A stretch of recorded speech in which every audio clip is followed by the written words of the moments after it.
Karcher, shown you before how to use the Karcher to do your weeding in your veggie patch, which I've done there. You can also use it to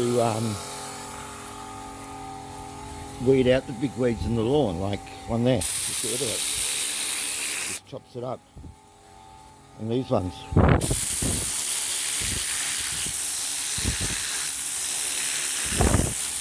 The grass will grow back where they were, and gone.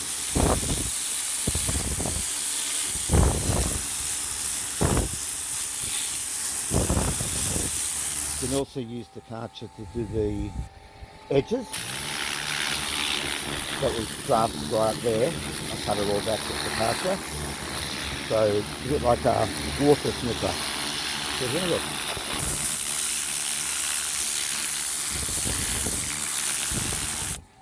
And I have also shown you how to get the weeds out between the bricks. So I've done this before, so I'm not going to spend a lot of time on it.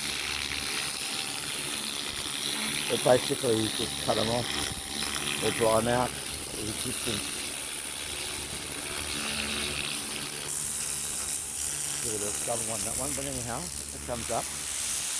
And just use it on the lawn a bit more.